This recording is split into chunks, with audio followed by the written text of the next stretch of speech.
No. You gotta be a good person to go to heaven. So, we're the same. We can't go to heaven because you're not good. And I'm not a person. Do you really do?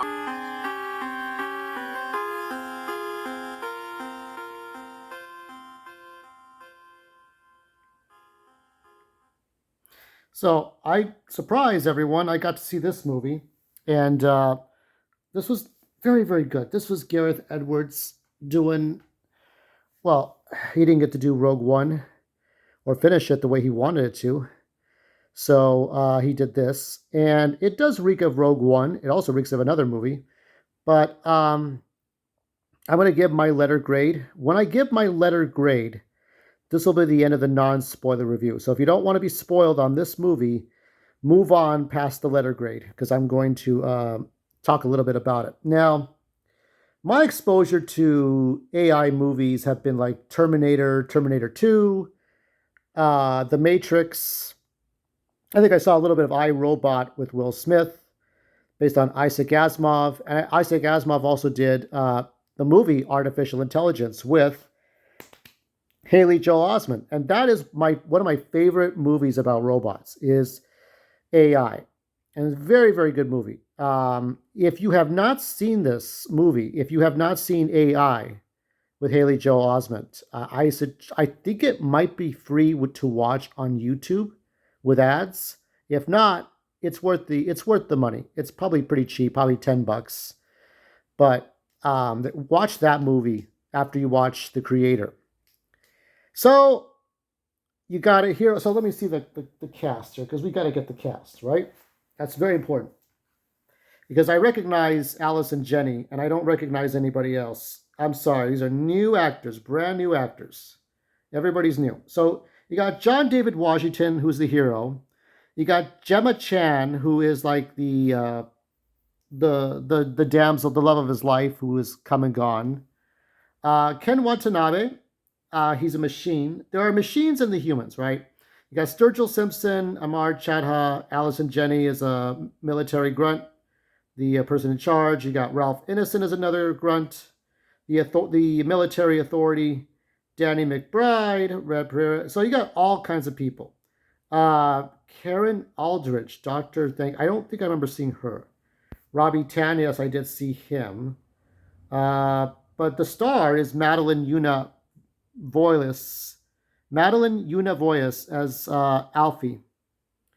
And so many different actors, okay? And it's not exactly an all-star cast because some of these people you don't recognize. And what it deals with is you got a guy who enlisted in the military.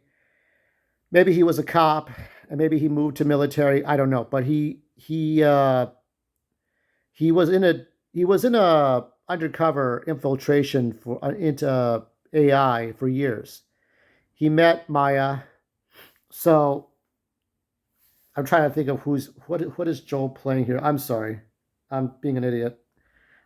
Joshua's the guy, right? Maya is the love of his life, and Ken Watanabe is Harun, somebody Joshua befriends in the undercover. But Harun is like a general he's a robot, a machine guarding machine. So Harun is this sort of general, right, of the resistance of machines. Okay. The first few minutes kind of go over it feels like the beginnings of the Matrix, and then there's this whole struggle. Okay. And the struggle between machines and man living side by side. Now, to the untrained eye, if this movie was released 1 year ago, if this movie was released last month, if this movie was released 2 years ago, 3 years ago, the overall message is to be tolerant of people who are different than you, no racial profiling, identity politics, virtue signaling, progressive. Here's the thing though, it might well have those messages in it, but this movie came out just as the WGA strike ended, with the actors' strike still pending for a renegotiating of terms. And I don't know if I trust Hollywood with all the negotiating of terms. It is Hollywood. It is an industry. that has yet to treat everybody fairly most of the time, but that's a whole other debate. This movie came out as the writer's strike ended. And what was it all about? AI and AI becoming a problem. So even in the real world, we're still at a point of AI becoming that thing that we're not ready to cope with. We're not treating an AI like a person. We're treating AI like it's a thing that we created that we have to deal with. So the human writers get credit. The machine does not get credit. I mean, what do you pay it in? Like in bytes, batteries, electricity? What do you pay a computer? So pay a better electricity bill, but we have to generate the electricity. I guess if AI can make its own electricity, well, that's another topic. I'll get into spoilers. So there's a lot of things. There's a lot of discussions about after movie discussions about AI and its reality here. And what it is basically is it's Joshua rescuing, I guess is Maya or Aya, because she's this robot, right? The secret weapon that's meant to destroy mankind in the form of robots it's actually Alfie is the name. Alfie. It comes off as a machine, but Joshua gives her a human name. I mean, she appears to be about maybe 7 to 8 years old. So he gives her a name, and Maya was the love of his life who died, and that's all there is to it.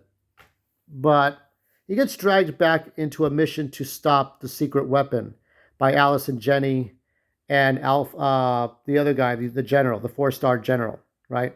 So you got the 4-star general, and you got Allison Janney, and they're telling him, look, you got to go back to New Asia, because that's where he was at the beginning, to go back to New Asia to infiltrate and take the secret weapon before this secret weapon kills all of humanity. And that's what's supposed to happen. There's a lot of twists and turns, and it kind of ends the way you think it does. And I enjoy it. There was a lot. I mean, it reminds me of another movie that came out 10 years ago that was sort of the same. The message was almost exactly the same, and it almost exactly happened the same way, but here it happens a little differently.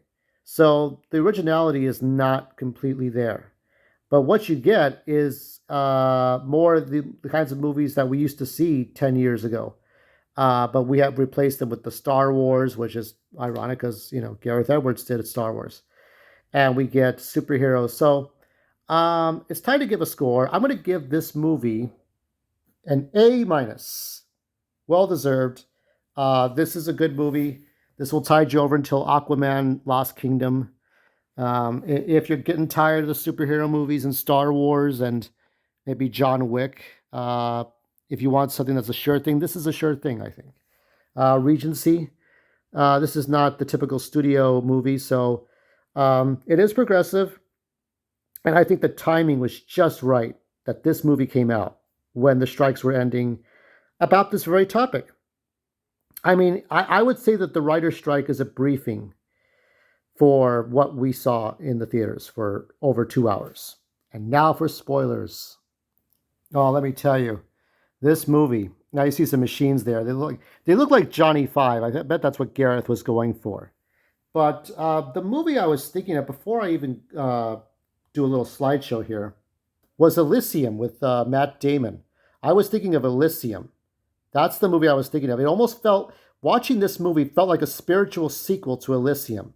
So if you watch Elysium and then you watch this movie, you're like, oh, yeah, okay, yeah, I see. You kind of see those parallels very quickly. Different directors, though. And on another note, when I saw the Buddhist temple that sort of houses Maya in there, that temple where Joshua and Alfie go there, right? And it looks like a Buddhist monk temple, but they have Maya on life support. So Maya gets killed, right, by opposing forces, human forces, and there's a whole thing about it. I'll get into it in a moment. But when I saw the Buddhist temple, and that's about half, probably to the last couple of reels of the movie, probably after an hour and a half, right? You see this temple immediately, okay? I thought of Luke's. This is what you're seeing here is the concept art for George Lucas's vision of the Jedi Temple. This was to be the temple for Luke Skywalker to train the Jedi. Okay, very close to what the new Jedi Order would have been in Dark Horse comics, because they're not going to do exactly what they did in the Dark Horse, but they do something derivative, right? When I saw that bronze temple, I don't know if Gareth Edwards got to peek at the concept art. Well, sort of a moot point since the concept art is released to the public. But if Gareth Edwards got to see, firsthand the concept art that was to be for Episode 8, which became The Last Jedi, then he would have seen those temple designs. And he would have come up with his own design for the Jedi Temple. But it's not a Jedi temple, it's a temple that housed Maya. So immediately I said, oh shit, that's Luke Skywalker's temple. I saw this, and I was like, oh my God. So the movie starts going on to the beach. Joshua and Maya, this happy couple, right? No, it starts out with the vision of the future, right? It starts out with a propaganda, what is it? You ever see those movies on YouTube where they tell you the 1950s vision of the future? Like, what does it look like? What do we think the future looks like in the year 2000 from 1955 or some shit like that? We'll have these things, and this is the world of tomorrow. And you hear that music. You have to hear that Leave It to Beaver music, right? And you see the robots and stuff. That's how we go from that to all the sort of high-tech propaganda that doesn't fit, right? But you see the robots with the cylinder heads, the cylinder holes and shit, or cylinder sockets. I'll say cylinder sockets, because I don't know how else to describe them. Might be a bit racist to say cylinder sockets of a robot.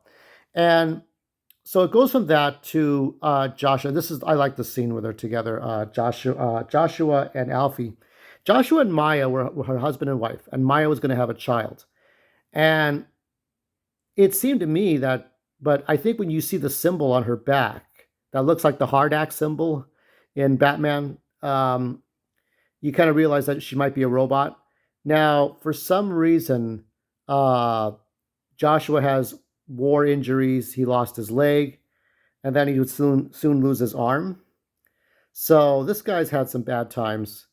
And so he was infiltrating an AI colony of robots in New Asia. Now, here's the thing, that I think we see a young general, the 4-star general we see at the end of this movie. I think we see a younger version of this guy, because there's this whole thing about what appears to be what I see looks like the beginnings of the Matrix. If you watch the Animatrix and you watch that animated origin story, how humans made robots and abused their robots, and then the robots launched bombs and all that stuff, this feels a lot like the Matrix prelude, where it's like, okay, but here we have the war is far from over, right? Even at the end of this movie, the war is far from over. I mean, maybe it'll lead to the Matrix, who knows? But it's not a Warner Brothers movie anyway. So as I'm going to go through these really quick. Oh yeah, this is their socket heads, and here this is the scene where she turns off a runaway robot bomb on the bridge, and so what ends up happening is it's not all as it seems. Somewhere you learn that the humans are the ones that dropped an atomic bomb in Los Angeles, because we see Los Angeles in the year 2065, and it looks like shit. It looks like it looks worse than Chernobyl or Hiroshima, and people have to wear, space suits to dig through trash and robots. And here you see Joshua and Alfie, and there's a robot there. Great scene. Here's Joshua on the bridge. Here's again. He tells the other guy, don't do it. And there are, you see some cool sci-fi stuff like tunnels and space stations and all that. But what's bothersome is that you'll see, there are echoes of Vietnam in this. And it kind of starts out the beginning of the movie after Alice and Jenny and the general here. I keep forgetting his name. Is it Jameson? Is that the name? Is that the 4-star general, Jameson? Because he's in this movie. No, it's Andrews. Sorry. Andrews. So General Andrews, and you got Alice and Jenny, and they take Joshua to do this mission, and they have these weapons that shoot like a timed bomb on the backs, which is not a bad weapon. It's a pretty scary weapon. So imagine shooting a sticky grenade to somebody on their back, and the damn thing explodes. They have like 10 seconds, but it explodes. And Alfie was trying to save Allison Jennings' life, but then she blew up anyway. Because, of course, there were a lot of ways this chess game went. But it was about the AI, because here's Ken Watanabe, and he's the leader of the resistance, right? And you always have a chosen one. I couldn't give any higher than an A minus. I think this movie is well done, but there are tropes. The chosen one, the good guys, the bad guys, pretty obvious. I think maybe Rebel Moon will fill in that category. There's Gareth. There's the star of the show there, Gareth Edwards, and I know he took that temple from Luke Skywalker's temple in The Last Jedi. Anyway, there's that bridge. That bridge is significant, but it's significant that it's a bridge in modern context. Build a bridge, not a wall. But the bridge between AI and humanity is still. It's not going to be. The bridge is blown up because Allison Jennings sends these R2D2 trash can walking robots to blow up an AI camp of robots. And I mean, it's not as brutal as that scene in Rambo 4, but it's kind of a, they gotta destroy them all. And Alfie tries to disarm she almost succeeds in disarming the robot, but then some grunt gets in the way, and that's the same grunt that Joshua shoots on the bridge. There's Ken Watanabe again. There's the creator and a lot of things in it. He's puzzled to find her there. This is a scene later on where they're trying to get onto the space station. There's a whole Blade Runner tribute with hostess robots, fembots, and all kinds of stuff. I mean, there's a lot of themes going on here. It's familiar territory. There's the people. There's this giant ship that looks like the Trade Federation airplanes that you see in Phantom Menace, and it shoots down these laser things. That's why you see the blue beam and all that stuff. Yeah. There's more here. There is. Let me see what that is. And there is Maya, and we see, and at the end, Joshua and Maya reunite. Because the escape pod cannot open, and for some strange reason, Alfie puts a memory stick of Maya into another robot Maya. But why, if you were never going to take it with you? They should set up this ending. So I kind of had a problem with it. Like, why would you give it to Maya? Maybe she felt that she needed it. There's always these story points that needed more explanation, but unfortunately, Joshua does not make it to the end of the movie. Alfie does. That's the most important thing. And there's a lot of, if you're looking for parallels to Rogue One, I mean, you're going to see parallels to Elysium, but if you're looking for parallels to Rogue One, you are going to see them. These are I like this part with the dog. So they were going to launch a grenade. They launched a grenade to try to blow up Joshua and Alfie. And there's a dying guy in there. There's technology where they can bring back somebody from the dead for 30 seconds into another body or into the body of a robot. So they launch a grenade, and the dog grabs the grenade and then throws it back. Kind of reminds me of Batman Returns, but yeah, a lot of similar themes. So A minus, I think it's worth your time, worth the effort. It's these two at the end. We'll end it here with these two because rest in peace, Alfie and Maya, and Joshua and Maya live in spirit, and Alfie lives on. Great movie. Really check it out. A nice diversion, and on with more content. See ya.